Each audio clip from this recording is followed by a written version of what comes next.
Foi. A gente tá pelo sagrado, né?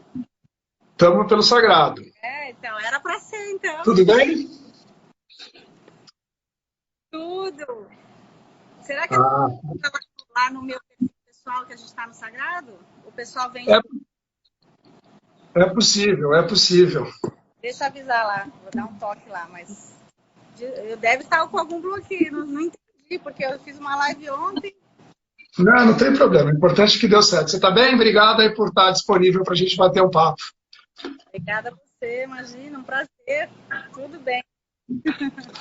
Muito legal. Vamos fazer um bate-papo? A gente podia, eu vou me apresentar rapidinho. Acho que as pessoas já Tá. me conhecem, talvez o pessoal do teu lado ainda não conheça. Eu vou pedir para você se apresentar rapidinho.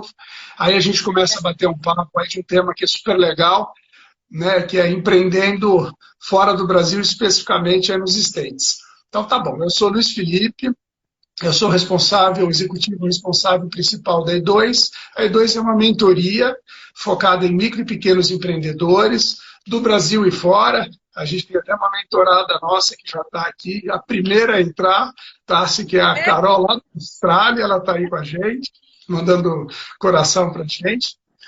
E, então é isso, né? A gente abriu agora em março, né? Nós lançamos nossa plataforma e estamos começando aos pouquinhos, mas já ganhando uma atração.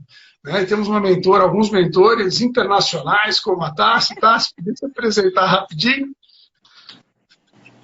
Oi, então, Tassi Khalili, Tassiana, mas todo mundo me chama de Tassi Khalili. Estou em Miami há 7 anos, mas também empreendi aí nesse mundão do Brasil maravilhoso para empreendedor, uma escola. Eu fiquei 4 anos com a brigadeiria, fundei a brigadeiria em 2010, loja de brigadeiro, quase que todos os shopping centers de São Paulo a gente conseguiu estar, e no estado de São Paulo. E em 2014 eu comecei a estudar aqui o mercado americano, e aqui estou em 2021 com o Sagrado Café já aberto há 3 anos, uma escola também, totalmente diferente, mas com a mesma veia empreendedora, né? Nós brasileiros, a gente tem uma veia diferente, isso eu acho que a gente vai falar um pouquinho, né? Legal. A forma como a gente vê empreendedorismo, como a gente atua, as nossas ações. Mas eu acho que essas foram as duas grandes histórias, assim, principalmente no mesmo segmento. A brigadeiria em São Paulo e no estado de São Paulo, e agora o Sagrado Café aqui em Miami. Muito bom, muito bom. Realmente a brigadeiria, você sabe que eu sou fã até hoje, vira e mexe, eu vou com minha filha lá para participar, para prestigiar, a gente gosta. E sempre que eu vou, tiro uma foto e mando para você. Né? É verdade. Eu acho que é um tremendo case de sucesso, e eu acho que, antes de falar do Sagrado, eu sei que, puxa, você estava comentando que você está nos Estados Unidos, acho que muita gente deve ter brasileiro que mora aí, que se pergunta toda hora como é que empreender nos Estados Unidos. Daqui a pouco a gente fala de um monte de rede na parte de alimentação, de food service, super estruturada, super capitalizada, que foram com tudo e não deram certo. Né? Então, assim, eu acho que antes de entrar nos detalhes, dá na tua opinião, uma visão macro, assim, mercado Estados Unidos, Brasil, diferenças, nuances, aí a gente entra em alguns pontos, e é legal também a gente dizer para o pessoal que está participando, a gente tem um roteirinho básico de algumas coisas, mas, por favor, podem perguntar, podem parar, que a gente vai respondendo, né, Tassi? Você organiza as perguntas ou você coordena as perguntas, né? Quais que a gente responde? Pode ser, a gente vai fazendo, tem alguma listinha que a gente conversou, e também as pessoas que quiserem participar ou fazer pergunta, a gente vai respondendo, tá? Combinado. Deixa eu só ajeitar aqui que eu fico entrado. Aí. Eu gosto dos comentários. Linda, a Tássia é foda. É muito legal isso.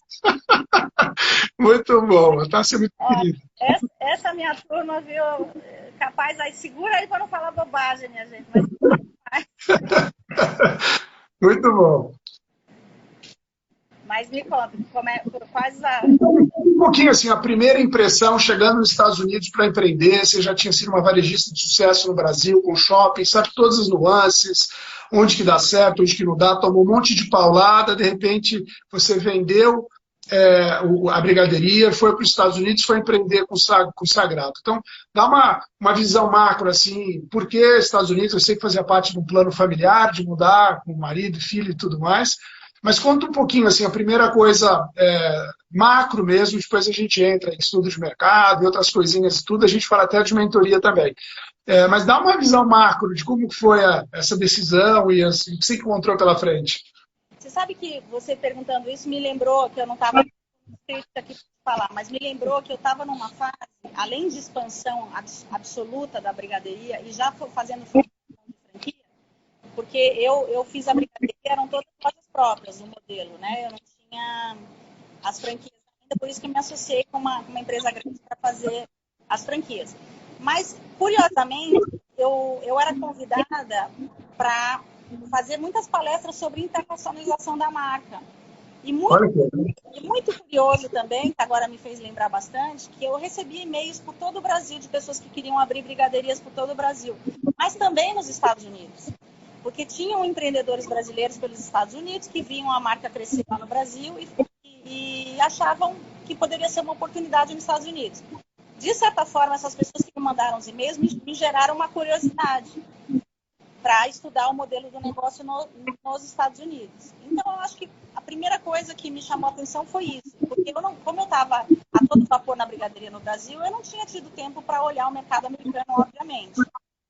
Mas essas pessoas que já moravam nos Estados Unidos me chamaram a atenção pela quantidade de não só o Brasil, eu acho que eu comentei isso, não era só os Estados Unidos, era Portugal também. Isso foi em 2013. Então, me chamou a atenção nesse sentido. Mas várias coisas se movimentaram para que eu estivesse aqui em 2014. Uma delas foi a minha saída da gestão do meu negócio no Brasil, por um monte de questões estratégicas. Eu não era do mercado de franquia, nunca fui franqueadora na vida, né? Então, a gente juntou forças com a gestão da marca, tudo, mas a estruturação para o crescimento de franquias e criar que você sabe muito bem, toda a estrutura de franqueado e franqueador, não era o meu business. Por isso que eu me associei com uma empresa grande para que cuidasse dessa área. Então, de certa forma, eu vim olhar o mercado americano para ver se fazia sentido mesmo a brigadeiria fora do país. Eu te pergunto isso porque a gente sabe, né, Tassi? Eu também venho de food service, sou sócio de redes grandes também, operei no Brasil e fora. E a gente vê grandes redes, né? A gente está falando de coco bambu, a gente vê Vivendo do Camarão, a gente vê o Girafas, a gente vê o Spoleto, e tem várias outras que foram com estrutura, com executivo, trazendo CEO, CFO, montando uma estrutura, montando várias lojas, e essas que eu citei, como várias outras, que escolheram a Flórida também como caminho de entrada, nenhuma delas deu certo, né? E você, sozinha na cara e na coragem, fez e aconteceu. Eu sei que deve ser a resposta não é simples e tem muitos motivos, mas qual é, na tua visão, que está aí operando e que março bateu recorde de vendas, que fique registrada essa informação? Pós-pandemia. Pós-pandemia e vacinada. Então, o que você acha que se deve? Eu sei que é uma pergunta que precisaria de muito tempo para responder, para explorar esse assunto, mas por que você acha, Tassi, que essa turma não deu certo? Tem uma questão muito, muito importante que eu não fiz e que eles fizeram. Eu não reproduzi o modelo do Brasil aqui. Apesar de acreditar muito no meu modelo, apesar de ter construído do zero o meu modelo, mas quando eu vi que ele não teria a mesma aceitação e principalmente o valor do produto, não é o valor de dinheiro, não, o valor emocional do produto para aquele cliente não seria. Eu abordei totalmente em trazer o modelo brasileiro para cá. No meu caso, especificamente, o nome brigadeiria era muito, muito, muito diretamente ligado ao produto que eu vendia. E isso fez com que eu repensasse até a marca.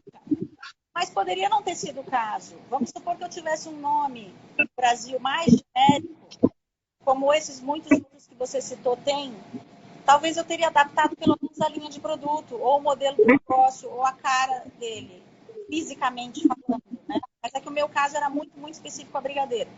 eu estava decidida e determinada e entendendo que no modelo de negócio para vender brigadeiro não ia funcionar aqui. Mas eu acho principalmente achar que simplesmente porque deu certo, tem 200 lojas, whatever, vai chegar num país e vai abrir o mesmo modelo de negócio, do mesmo jeito, sem mexer nada e vai dar certo. Então, esse eu acho que foi a grande diferença, porque eu sei que se eu tivesse feito isso, eu também teria fechado. E é curioso você falar isso, porque todas essas redes que eu falei, eu fui visitar. Eu tenho família também, parentes e amigos na região. E por mais que eles tenham esse discurso, não, a gente está fazendo uma coisa para americana, no fundo, não é. A gente sabe que tinha muito produto brasileiro ali, ou, sei lá, a forma brasileira de fazer. E a gente fez coisas, eu vi algumas marcas que eles realmente fizeram bacana. E eu lembro de você comentando, você falou para mim, não lembro qual que é o percentual, mas você comentando, Luiz, eu tenho, sei lá, 20% dos meus clientes são russos, umas coisas assim, eu falei, caraca, de onde que ela tirou essas coisas? Eu acho que era legal você falar isso, né? Uma coisa é você fez produto para americano, e a Flórida, ela tem uma diversidade muito grande de nacionalidades, né? Você tem essa informação, assim, de qual o percentual de brasileiros que frequentam o Sagrado e outras nacionalidades? É curiosíssimo, principalmente no momento que a gente está falando, porque as pessoas imaginavam que o meu negócio tinha sido feito para brasileiros e principalmente também para turistas. Então, quando fecha uma fronteira, aí você vê quais negócios estavam realmente focados e trabalhando com turistas e quais não. Então, independente de ser brasileiro ou não, a gente vê aqui a região de Miami Beach sofreu demais, versus regiões que não sofreram, porque não sofreram tanto, porque não dependeram do público que era o principal, que eram turistas, não só brasileiros, do mundo inteiro. Então, eu realmente, de certa forma, eu consegui mostrar que o meu negócio não é um negócio só para brasileiros, até porque se fosse só para brasileiros, a quantidade de brasileiros que vivem em Miami é muito pequena para você sustentar um negócio.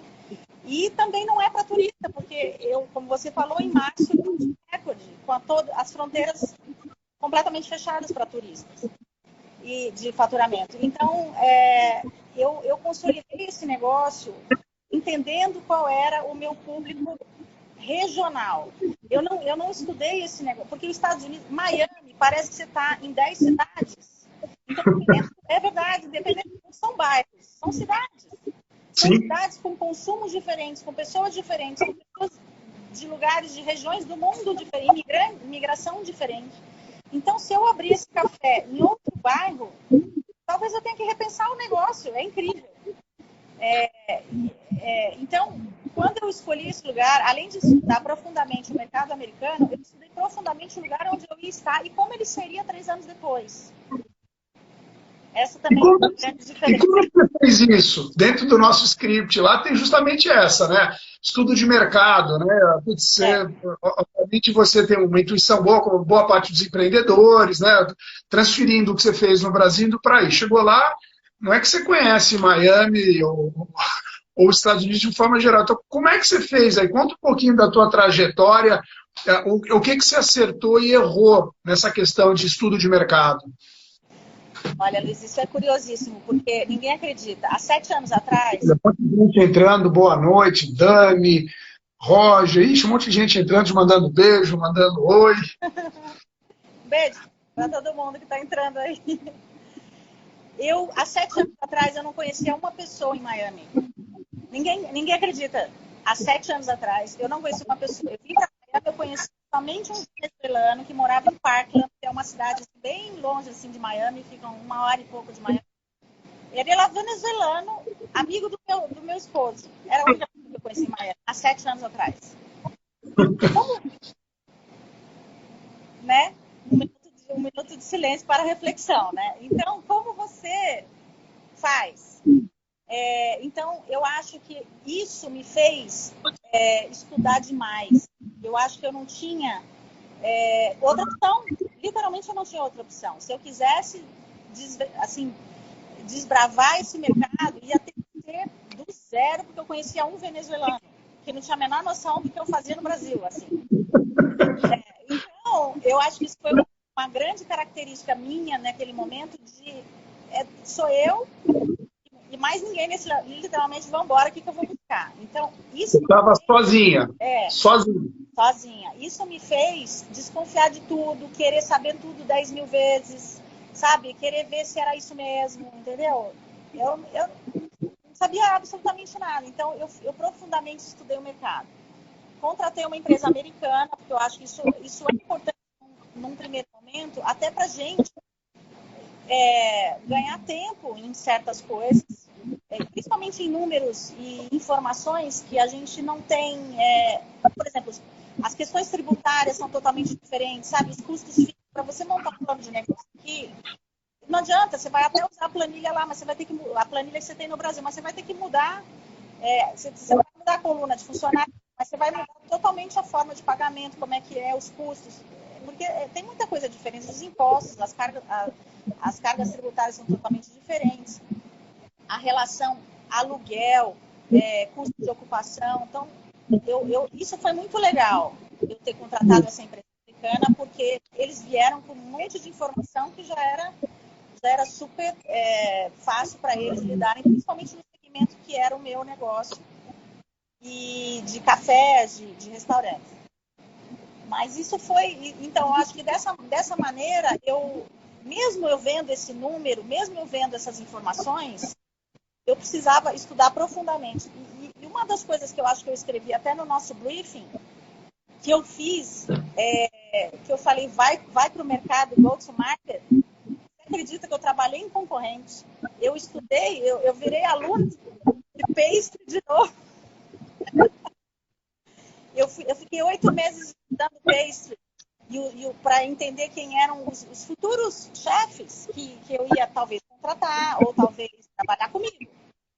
E aí eu pedia para o meu professor não me repetir de ano, porque eu queria só aula prática, eu não queria aula teórica. Porque aula teórica eu ia perder, eu ia gastar meu dinheiro fora, porque aula teórica você vai no livro e vê. Eu falava, não, me repete, me volta aqui para a padaria, porque eu preciso lidar com 15 pessoas que provavelmente ou eu vou contratar, ou vai ser concorrente, entendeu? Foi uma das... É que nem um ator fazendo, como é que eles falam? Quando vai fazer uma novela, eles vão fazer, como é que chama mesmo? Um ator da Globo. Quando um ator da Globo vai ser um assaltante, ele vai lá e vai experimentar isso não sei aonde, ele vai fazer um laboratório. Laboratório, é verdade. Eu fiz isso. Mas eu lembro que você comentou comigo, é verdade, você tinha comentado sim que você tinha feito, você foi trabalhar, entender como as pessoas fazem, mas eu lembro que você comentou comigo que você fez uma consultoria, que você contratou uma consultoria, que foi, eu não vou dizer que você jogou dinheiro fora, mas foi bastante alto o valor e que você não viu, que você não conseguiu passar tudo que você queria para ele, porque eu não sei se é uma questão regional, brasileiro, americano. Você podia, passa um pouquinho sobre isso, né? Se for para os Estados Unidos, acho que parece até meio lógico, né? Caramba, eu vou para Roma, deixa eu fazer como os romanos, né? Você trouxe um conceito não para brasileiro e falou, cara, vou contratar um americano. Conta um pouquinho dessa experiência que você contratou de uma consultoria, além de ter feito os estágios que você fez aí, confeitarias, etc. Então, isso que eu acho que vai ser uma super dica até para quem está querendo empreender, que é o seguinte, você contratar uma consultoria americana para um modelo de negócios que já existe nos Estados Unidos até, ou você está replicando, ou você está se tornando um franqueador, sei lá. Isso é uma coisa que já está girando. Mas você contratar uma consultoria americana de um negócio que vem de outro país, ou de um conceito novo que você está criando que o cara não tem a menor ideia, você tem que partir do princípio, e eu não parti desse princípio quando eu contratei os caras, eles não têm a menor noção do que você vai vender. Não adianta você falar, vou vender croissant, café. Ele pode até falar, eu sei que você vai vender croissant e café, mas a maneira que você vai vender, ele não tem a menor noção. Então, eu acho que eu aprendi muito, porque eu contratei essa consultoria acreditando que eles iam me entregar um modelo de negócio pronto, sabe? Fluxo de loja, se a linha de produto estava ok ou não, se eu estava conversando direito com o meu cliente ou não. Mas, basicamente, eu gastei bastante dinheiro achando isso, porque eles vendem muito bem isso, tá? Eles vendem um pacote fechado. Eles são muito práticos, assim. Não é que é ruim, não, mas é um modelo como eles vendem uma consultoria. Só que eu só usei os números, de verdade. E números que pode ser para o negócio, pode ser para qualquer negócio. Então, qual o custo de ocupação, qual é o percentual, somando o custo de mercadoria mais funcionário que você tem que ter comparado com o faturamento, como é que vai ser as questões tributárias, quanto é que é o médio de um café no seu segmento, qual o horário de funcionamento, quantos funcionários você tem que ter em cada área. São coisas técnicas que o cara consegue reproduzir. Mas aquele chute fundamental que o cara precisa chutar por você, quanto você vai faturar por linha de produto, blá, blá, blá, ele errou 90%. E Tassi, além disso, como é que foi a questão de produto? Você acha que na parte de produto, como é que foi a construção? Você é uma pessoa de produto, você é uma pessoa de layout, de visual, de branding. Na parte de produto, você não trouxe produto brasileiro. Você está indo para os Estados Unidos, ele vai falar, faz o cappuccino como os americanos fazem, assim, os combos são assados. Como é que você trafegou, como é que você lidou com isso? Com os teus inputs, a tua intuição, teus estudos e o que a consultoria trouxe de produto especificamente? Produto e depois de layout de loja, que eu acho que é legal você abordar isso também. Discutir produto comigo é um pouco complicado. Mas, vamos lá, eu fui muito legal e eu falei, eu quero vender o produto que o americano vai comprar. Eu falei para os caras, mas eu quero dar o meu toque. Eu falei, eu não quero vender o produto que o brasileiro vai comprar. O brasileiro, ele vai comprar. Mas eu quero fazer um plano de negócios sabendo o que o americano vai comprar. Porque é para isso que eu estou aqui. Né? Principalmente pelo número de brasileiros que vivem na região onde eu estou, não ia ser suficiente se eu fizesse um produto para brasileiro comprar. Então, eu falava para essa consultoria, a minha linha de produtos vai ser basicamente um menu americano. Eu vou ter um ladinho de Brazilian, sabe, produtos maravilhosos. Mas o resto, 2/3 do meu menu era para americano. E ele, beleza, é isso mesmo, está super certo o pensamento. Mas, é o que eu falo, nós, empreendedores de outro país, não é só brasileiro, não. O mesmo croissant, a gente vende diferente, a gente aborda diferente, a gente dispõe em displays diferentes. Então, o cara falava, você vai vender tantos croissants, assim, mas só de eu usar o layout de loja diferente, ele não faz essa conta, ele não consegue enxergar isso. E aí ele errou totalmente. Então, por exemplo, uma forma muito interessante é que a gente divide a loja em formas de... que acontece aí também, né? Em produtos por departamento. Então, eu tenho o bar, eu tenho o pastry, eu tenho a cozinha, eu tenho o breakfast, eu tenho o lunch. Então, quais os produtos que as cidades vão produzir e o quanto que eles vão vender. Então, os maiores erros foram aí.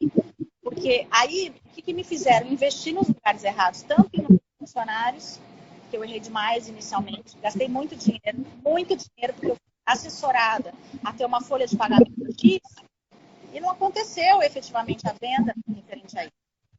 E desenho de loja também. Foi uma coisa que foi terrível. Eu troquei o desenho de loja praticamente toda noite até acertar. Aliás, tem a Débora aqui perguntando, adoro o branding do Sagrado, quem fez? O branding do Sagrado é uma criação da minha cabeça maluca, junto com a Casa Rex, que está aí em São Paulo, que para mim é Gustavo Horta, que para mim é o maior designer gráfico, assim, empresa de... Eles fazem packaging, na verdade. Mas por causa da brigadeiria, que foi um amor à primeira vista, ele começou a fazer branding também, eles faziam principalmente embalagens, e hoje é ele lê minha mente, mesmo sem eu falar nada. Então, sou eu e ele para sempre, assim. Mas o branding começou de um tijolo desse, que é um tijolo de cobogó brasileira. Tá vendo esse tijolo aqui? É usado na arquitetura brasileira. Olha que louco. Eu olhei esse tijolo numa construção, eu falei, nasceu a minha marca. Aí eu botei na mesa do Gustavo, eu falei, é daqui que vai sair tudo. E saiu tudo.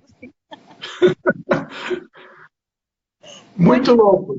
Depois, se der tempo, você dá um visu na loja para quem está aqui com a gente na live, conhecer também um pouquinho. Legal. Eu ia te perguntar, a gente sabe que o Brasil tem um monte de desafio, né? De imposto, tempo de abertura de firma, alvará, tem um monte de coisa, e a gente todo imagina, vamos para os Estados Unidos, nos States, é tudo organizado, tudo é prontinho, todo mundo tem essa impressão, você que vai me dizer se é falso ou não, que tudo é tão organizado que é mais prático. Fala um pouquinho de todos os permits que você precisa, quando tem álcool, não, como o tempo de uma obra, capital de giro diferente do Brasil, assim, por conta desse timing. Dá uma pincelada, por favor, né, nessa parte também. É prático, sim. É muito fácil você pesquisar, você buscar as informações que você precisa. Não tem duas regras, tem apenas uma regra para todas as coisas. Elas já foram escritas, testadas e tá lá para todo mundo ver. Mas é muito diferente. Então, assim, realmente, para você abrir um negócio nos Estados Unidos, é super fácil. Você abre uma empresa em um dia. Eu nem sei quanto tempo está aí no Brasil para abrir. Mas os papéis você abre em um dia. Mas construir uma coisa ou abrir a porta, principalmente no varejo, você vai passar por uma série de regras que a gente não tem a menor ideia e não faz isso no Brasil. Meu segmento especificamente de alimentos são permits que a gente fala de todas as áreas, não só de vigilância sanitária ou de incêndio, de construção, nada disso. Absolutamente tudo. Até o logotipo que eu vou colocar lá fora. Por exemplo, a luminária que eu vou pôr na minha varanda, ela tem que ser anti-furacão. Eu não posso simplesmente, só porque eu gosto de decoração, ir lá e botar uma luminária na minha varanda. Se vier um fiscal, eu tomo uma multa. Então, são coisas que a gente realmente... São áreas que a gente estava acostumado e que isso demora muito tempo para serem aprovados. E aí que entra toda essa preparação pré-abertura e você não tem previsão. Não é uma coisa que existe um prazo máximo, não. Porque depende muito do lugar que você vai alugar e do histórico dele.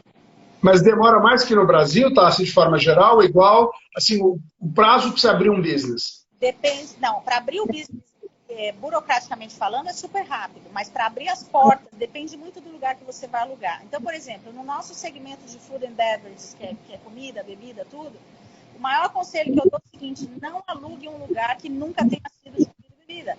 Nós, brasileiros, a gente chega aí, em qualquer lugar, a gente acha o máximo ponto, fala, não, mas era uma loja de construção, eu vou lá e vou abrir um restaurante.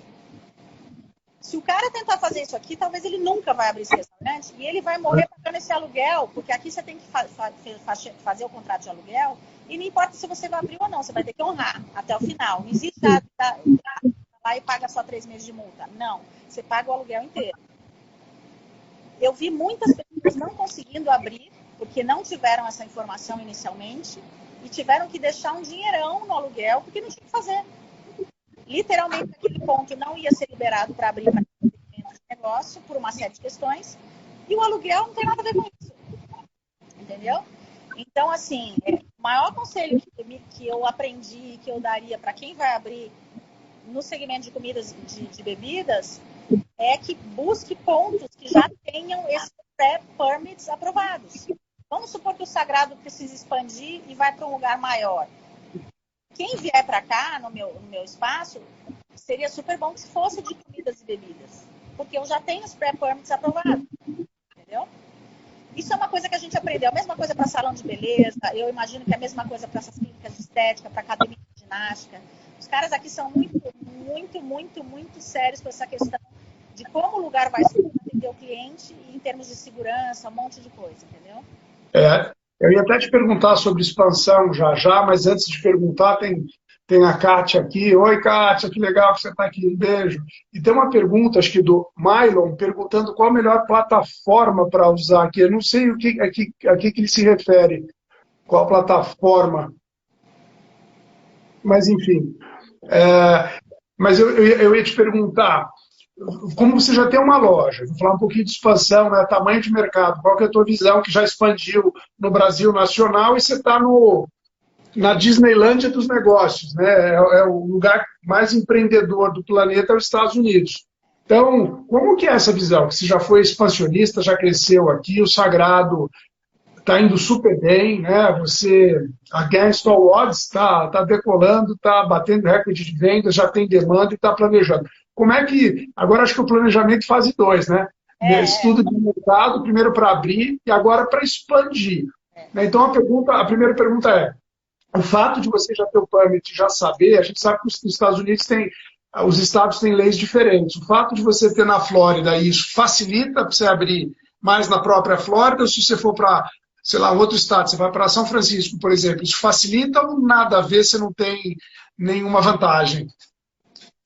Tem vantagem de bastante coisa que a gente já aprendeu, né? Aquela curva do aprendizado, que gasta muito para aprendizado, mas tem bastante vantagem. A gente não tem vantagem com relação a conhecer o cliente, mesmo que seja americano, porque, como eu te falei, mesmo na de bairro, eu vou ter que fazer um estudo, porque são cidades diferentes dentro da própria cidade. Então, eu vou continuar com o mesmo conceito de com quem que eu estou falando, mas eu acho que já saber qual realmente é a minha linha de produto, que foi uma coisa que eu tive que mudar muito, qual é o desenho da minha loja, isso tudo eu já vou ganhar muito tempo para explorar novos lugares para uma possível expansão. De verdade, Luiz, eu acho que todo mundo pensou o modelo de expansão depois do ano de 2020, né? Nós também. Né? Eu estava em plena expansão do varejo, crescendo 20% em 2019.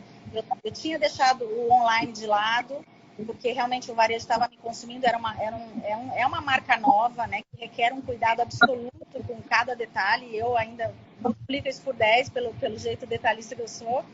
Então, eu tive que realmente mudar muita coisa em 2020, focar em outros canais de venda que não eram varejo. E, de verdade, agora, a partir de novembro de 2020, eu voltei a olhar para ele. E ele está super surpreendente, porque em março, como eu te falei, em março de 2021, a gente já superou tudo que a gente tinha feito de varejo e bastante. Então, isso me faz voltar de novo para o meu conceito inicial, que era focar na expansão via varejo, porque realmente é da onde eu vim, né? No Brasil eu vim disso, é o que eu acho que eu me sinto mais confortável, mas de verdade eu já acrescentei outras coisas em termos de crescimento, principalmente online, e me tornar. Mas o mais legal de tudo é que a gente conseguiu se tornar uma marca que pode ter uma linha de produtos independente do varejo. Então, por isso que eu estou te falando, talvez o online vai ter um espaço maior nesse meu planejamento de expansão. Com relação à expansão de varejo, eu até comentei com você em outra conversa, foi impressionante que logo com 3 meses de abertura de loja, 3 meses que eu abri a porta, eu acho que eu nem tinha muita divulgação, vieram algumas empresas, não foi uma não, algumas mesmo, de empresas americanas que têm uma estrutura absurda para pegar um negócio como o meu, que é uma marca nova, envelopar ele e me dar estrutura para crescer como franquia. Olha. Eu fui visitar algumas dessas, fiquei impressionada, porque eles têm lojas montadas para treinamento, anfiteatros para treinamento para até 2.000 pessoas, 2.000 funcionários, ou seja, você pode ser pequenininho, você pode ser gigante, o cara consegue fazer tudo junto. Ele tem assessoria jurídica para contratação, para contratos de locação. Então, se realmente eu for crescer nesse modelo de franquia, principalmente de lojas de varejo, hoje eu acho que eu já entendi qual é o modelo que eu acredito que vai ser, e eu já sei mais ou menos o caminho, porque eu fui procurada, não porque eu fui ficar, e dessas empresas que já estão bem estruturadas para formatar o meu negócio. Tem muitas empresas no Brasil, é óbvio que eles sabem do que eu estou falando, mas eu, particularmente, como dona de marca, loja própria no Brasil, eu não tinha tido contato, obviamente, com essas empresas americanas. E eu vou falar, é impressionante. É impressionante. Os caras são muito bons, assim, de estrutura. É muito estruturado. E esses lugares, essas empresas, eles têm quase 5.000 lojas que eles administram, seja de várias marcas. Eles não têm nenhuma marca e eles simplesmente cuidam de 5.000 franquias. Então, você provavelmente, a gente vai falar daqui a pouquinho sobre quais dicas que você daria, etc. Mas você, no teu caso especificamente com o Sagrado, você já está no mercado, está crescendo, tomou as suas pancadas no começo, achou o caminho certo, né, o right track, mas mesmo assim você acha que te daria mais confiança fazer via uma consultoria e expansão? Uma consultoria em expansão, sem dúvida, porque é um outro modelo de negócios que eu vou ter que criar, porque o Sagrado hoje, ele é um showroom de uma marca. Porque diferente de eu trazer uma marca pronta, que eu já falei porque eu não faria, diferente de comprar uma franquia aqui de um negócio que eu não fiz, eu tive que fazer tudo do zero essa marca, né? Então, hoje eu não tenho modelo de expansão, hoje eu tenho um showroom da marca. O modelo de expansão precisa ser criado, apesar que eu já tenho um briefing, pelo menos de 60% do que eu acredito que vai ser, mas ele só vai ser efetivado quando eu fizer o primeiro. Né? Se a pessoa me perguntar, você vai fazer um sagrado doce exatamente como ele é? Não. Isso aqui é um showroom. Né? Eu tenho na minha cabeça como vai ser a primeira loja de expansão, mas eu ainda não testei ela. Então, sim, eu acho que eu faria sem dúvida, porque me impressionou demais como essas estruturas já vão me ajudar muito para esse primeiro modelo de expansão, possivelmente. Aí, só fazer uma curiosidade minha, né? Você tem um DRE, um PNL, né? De uma operação de um café no Brasil e nos Estados Unidos. As rubricas são muito diferentes, quanto que é de pessoal, quanto que é de resultado, quanto de aluguel. Você vê alguma similaridade ou é totalmente diferente? Aluguel e CMV é muito parecido. Os percentuais, até quanto você tem que pagar do percentual de faturamento para aluguel, custo de mercadoria também. Funcionário, não. Completamente diferente. Completamente diferente. E aqui, eu acho que a grande diferença que a gente aprende é que você precisa controlar na unha, ou quando você é maior, os softwares, né, os próprios sistemas operacionais controlam isso, porque o seu payroll, a sua folha de pagamento, ela pode causar um grande problema lá no final do mês. Horas a mais que esse funcionário faz por dia, na soma, dependendo da quantidade de funcionários, praticamente vai embora seu lucro, sem dúvida. Mas pode te causar um grande problema financeiro mesmo da empresa. Então, isso foi uma coisa que eu demorei uns 3 meses para aprender. O quanto isso, porque você lança um horário de funcionamento para o seu funcionário, mas se você ainda não tem um tamanho para ter isso super informatizado, você tem que controlar day by day. É uma coisa muito diferente. Muito diferente. Por senhorista, você está dizendo, né? E isso também causa uma expectativa diferente, porque nós no Brasil, a pessoa é contratada e ela está à disposição dentro daquele mês, dentro do combinado de horários, tudo isso. Aqui não. Aqui, de repente, você tem uma pessoa que está disponível para você 2 vezes por semana só. Então, você tem que administrar isso também. É bem diferente, assim. O que eu teria feito diferente nesse sentido, eu teria até feito aprofundado mais nessa questão de recursos humanos e aprendido mais, que foi uma coisa que eu aprendi na marca e foi terrível. Foi bem terrível. Mas que bom que você conseguiu rapidamente, talvez pelo teu histórico, tua experiência no Brasil. Então, assim, um dos pontos mais de atenção maiores é a questão de folha e as questões das leis trabalhistas locais ou a flexibilidade local, né? Lei trabalhista praticamente não tem, mas é como você organiza esse seu payroll versus seu faturamento e como você ajusta ele diariamente. Não dá para esperar 2 dias, você tem que ajustar ele diariamente para que isso no final do mês você não tenha uma surpresa. Né? E para nós não era um costume a gente olhar a questão de funcionar diariamente aí. Né? A escala fica muito mais difícil, a escala de folgas, né? Escala de folgas, o quanto que as pessoas estão fazendo de horas a mais. Porque, nossa, eu me senti assim, ignorante. Depois eu falei, como é que eu não estudei mais isso, pelo amor de Deus? Entendeu? Aprendendo. Isso não tem jeito, a consultoria ela imagina que você já tem esse know-how. Aí, aproveitando um pouquinho, né, que você até está fazendo mentoria para uma outra brasileira que mora do outro lado do mundo, que mora lá na Austrália, né, que é uma fanzaça sua e que está também empreendendo, está logo no começo, né, acho que até lembro um pouco da tua história, né, porque a Carola também tem um trabalho na área de confeitaria, está iniciando dentro de casa, estuda, enfim, uma guerreira como você, né?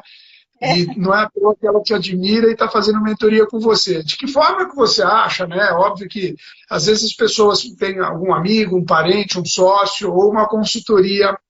Olha a Carol aí. Tô bravo, brigadeiros.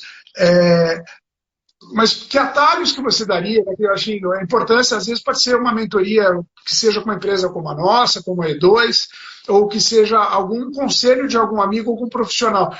Qual atalho que você acha que você teria tido, ou que a Carol, que está aqui na live com a gente, tem em relação a montar um business, montar um negócio, ter alguém direcionando, porque já passou por isso? Qual eu acho que é a relevância que você vê nisso, podendo voltar um pouquinho nos erros e acertos que você teve aí? Vou responder aí, que ela pediu para chamar ela de Carol Khalili. Virou parente já. Falei com a Carol Khalili há 2, 3 dias atrás e eu falei exatamente para ela. Falei, Carol, eu não sei quem te fez chegar você até mim. Com certeza foi também através do Luiz, mas olha, cara, não é, eu tenho, com muita humildade, Luiz, a Carol sabe disso, com muita humildade.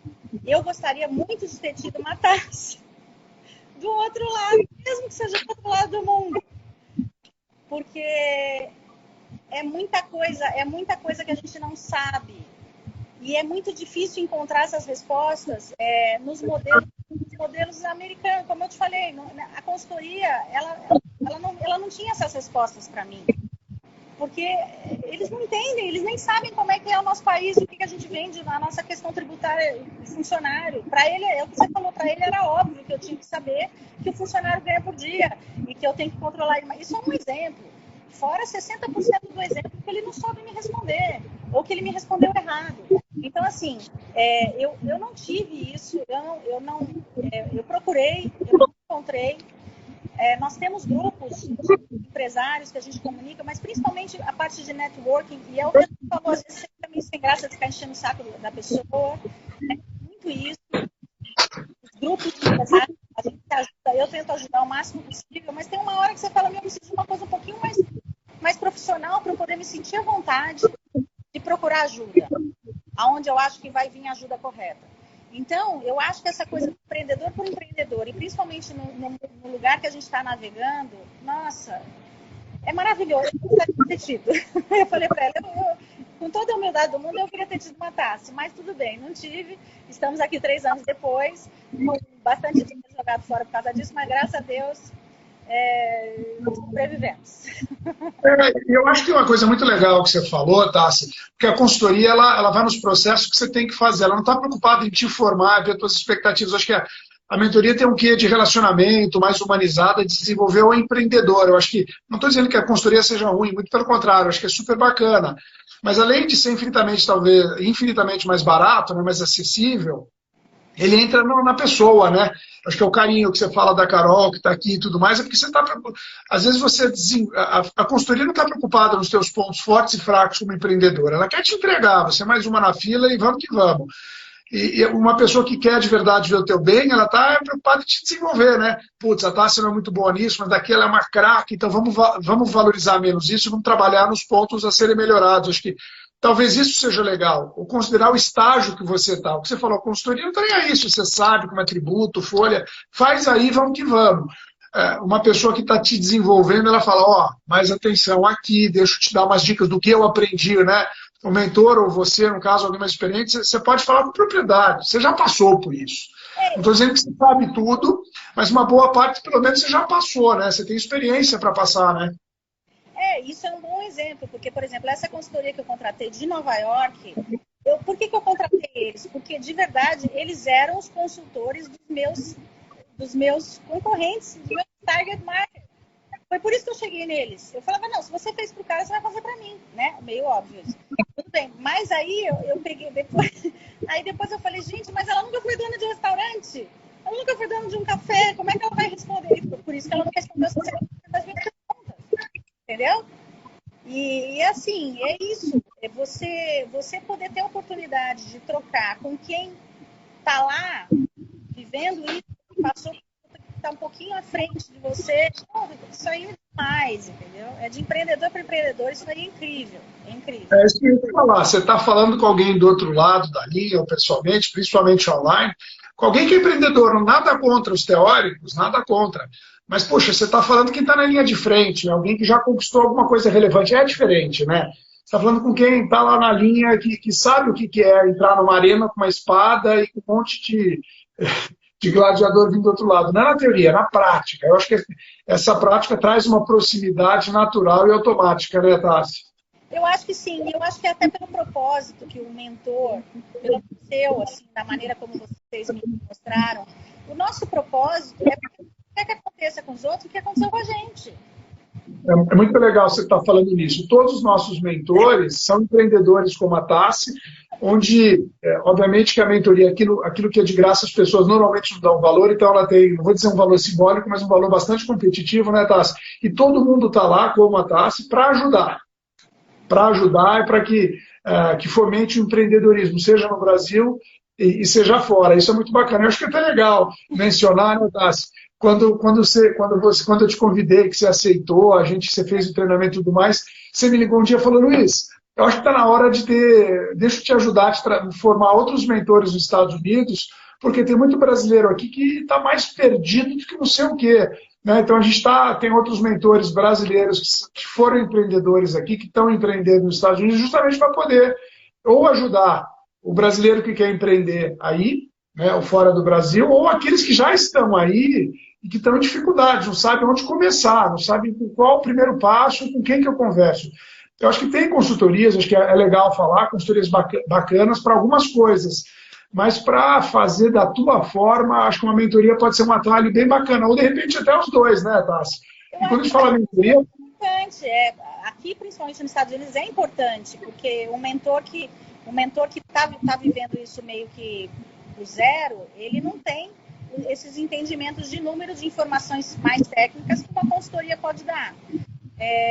Mas eu acho que essa sacada de ter talvez os dois, é o que você falou, é muito importante a pessoa individualizar esse tratamento que vai ser dado. E a Carol até comentou sobre isso. Ela falou assim, hoje você me conhece, né? Você me conhece como pessoa, ou seja, o que eu estou falando para ela, eu tive essa oportunidade de conhecê-la como pessoa. Então, e aí eu acho que é essa proximidade que a mentoria dá, né, de certa forma. Que pode ser com uma empresa como a nossa, ou pode ser com alguma pessoa que você tenha afinidade, confiança, que eu acho que é importante, e que tenha um track record legal para poder te passar dicas preciosas, né? Como você falou. Tem uma pergunta aqui querendo saber como é começar o negócio no Brasil. Aí, esse campo demora bastante, né? Acho que depois a gente pode até responder, mas a ideia é ir para os Estados Unidos, né? A ideia é um tema aqui, a gente tentar ajudar quem está lá, mas de repente você podia aproveitar essa pergunta que a Paola fez para falar, ou resgatar um pouquinho, pegando o gancho da pergunta dela, você acha mais fácil, mais difícil ou diferente? Diferente a gente sabe, mas se você tivesse que empreender de novo Brasil, Estados Unidos, né, de volta no Brasil, é muito mais difícil, é mais complicado? Agora que você já está pegando o jeito da coisa aí, você acha que engata mais fácil? Olha, vamos imaginar voltando, esquecendo que eu não conhecia ninguém, assim, um negócio para abrir no Brasil ou aqui, de verdade, aqui é muito mais descomplicado, mas é óbvio que a gente tem uma vantagem enorme no Brasil de não ter que estudar muito sobre o nosso cliente, a nossa cultura, tudo que eu tive que aprender. Então, é uma balança, mas é muito mais prático você ter um negócio, você administrar um negócio aqui pela descomplicação mesmo, né? Isso, vamos partir disso. Mas é óbvio que a gente tem essa segurança, esse conforto de saber para quem que a gente está vendendo, principalmente, e qual é a cultura dessas pessoas. Mas uma diferença muito interessante que tem é com relação ao que eu já comentei também, Miami especificamente, como que um empresário pode imaginar que a folha de pagamento dele, ele vai ter que falar 3 línguas com os funcionários dele e ter funcionários de no mínimo 7 países de nacionalidade? Olha. O Sagrado é assim, eu tenho certeza que a maioria das empresas é assim. Olha, essa é uma grande diferença. Eu tenho funcionários de 7 nacionalidades. O Family Meal, cada um gosta de uma coisa, tá certo? O Family Meal não pode ser arroz, feijão, bife, batata frita, né? Interessante. Não, é interessante, você está falando que você está num país próximo, talvez, mas a Flórida, mas ela é muito mais multicultural, né? Então, acho que esse aspecto a gente tem aqui dentro do Brasil, mas você não vê gente. Talvez em algumas grandes cidades, São Paulo, Rio, polos turísticos, você vê pessoas, mas não na velocidade ou número de pessoas, de funcionários de tantas nacionalidades diferentes, né? Eu acho que isso é, com certeza, uma característica dos Estados Unidos inteiro, pela própria questão imigratória, que o país é o país que mais recebe imigrantes no mundo inteiro. Então, por exemplo, para construir um manual de marca ou um manual de processos, ele tem que ser, no mínimo, ser feito em 3 línguas. Olha que interessante. Aí, antes de te perguntar uma dica final, que daqui a pouco dá 1 hora aqui, a gente já é cortado. E uma coisa que é legal, que eu queria ver a tua opinião, não tem um jeitinho aí, né? Como é que dá um jeitinho? Fala sobre isso. Não existe, né? Não tem jeitinho. E a gente aprende, e eu vi meus filhos na escola, meus filhos eu tive a oportunidade de ter eles em como fala aí, até antes da 5ª série, depois ensino médio, depois colegial e agora faculdade. É incrível. Regra é regra. Regra é regra. Então, assim, você já parte de uma base de educação e não tem jeitinho. Regra é regra. Então, assim, para tudo. Para tudo. E a regra é clara. E é muito legal quando você vê que a regra é clara, simples. As regras aqui para você fazer coisas complicadíssimas não deve ter mais de 1 página para você ler. Então, você aprende que você consegue saber das regras super fácil. É isso. Mais do que isso, está fora da regra. Então, é muito tranquilo você viver dessa forma, né? É claro que vão ter sempre, no mundo inteiro, vão ter pessoas que vão tentar, mas a gente já sabe que, né, que não vai dar certo. Então, você aprende a ver que você nem começa, entendeu? Mas o mais importante, a regra é clara, porque quando você não encontra a regra, eu acho que um grande problema aí, muitas vezes, imagina, é difícil de entender, né? Como que é difícil de entender as tributações dos estados? É uma loucura, você precisa fazer 5 anos de faculdade para poder conseguir entender a contabilidade da sua empresa, não é? Eu tenho 28 funcionários, eu não tenho nenhum funcionário administrativo. Olha. Eu não preciso ainda. Olha que espetáculo, 28. Deixa eu te fazer uma última pergunta, não, uma última solicitação aqui para a gente fechar. Tá, se você tivesse que dar uma dica para quem quer empreender nos Estados Unidos ou quem está aí, se você tivesse que fazer um shortlist mesmo, assim, aquilo que não pode faltar, quais seriam os passos que você daria, que você, talvez se fosse um resumo do que a gente conversou aqui, se tivesse que elencar 1, 2 ou 3 itens, quais seriam? Olha, primeira coisa, tem que ser inovador. Nos Estados Unidos já tem tudo. Então, se você quiser fazer alguma coisa aqui, você tem que inovar. Eu acho que o brasileiro tem essa qualidade criativa, isso não é difícil. Legal. Não é difícil. Segundo, então eu falei, go to market. Mergulha no mercado que você vai e, se possível, trabalhe no seu concorrente. Pelo menos uns 6 meses. Vai aprender bastante ali. Adorei essa dica. Terceiro, vamos trazer mais mentores aqui, porque vai ajudar muito. Mentoria e consultoria, eu acho que a gente vai gastar muito menos dinheiro fazendo bobagem. Os empreendedores aqui. E aí a gente junta tudo isso aí, eu acho que muita coisa vai ser boa para quem está empreendendo e vai gastar menos dinheiro jogando fora, na verdade, com essa curva do aprendizado aí que eu sei que custa caro. E custou caro para mim também. Então, eu acho que é isso. Não adianta sabe, inventar muito. Se a gente puder usar da experiência de quem já está aí, seria maravilhoso. Então, se a gente tiver acesso a isso, vai ser muito bom. Inclusive, para a minha expansão, eu quero ter acesso a isso. Então, vamos trabalhar nisso. Não, eu conto. Você sabe que você pode contar com alguns mentores que têm negócios grandes que podem te ajudar aí. E eu conto com você também para desenvolver essa rede, como você já tem ajudado, de mentores dos Estados Unidos. Tassi, super obrigado mesmo pelas dicas. Acho que foram super valiosas mesmo. Acho que quem quiser seguir o Sagrado, a gente está pelo Sagrado, né, que a gente entrou, para quem não conhece, acho que a grande parte da turma que entrou conhece você. Super obrigado mesmo, Tassi. Foi super legal conversar com você, a gente se fala. Um beijo grande. Tchau para todo mundo. Beijo para todo mundo. Tchau.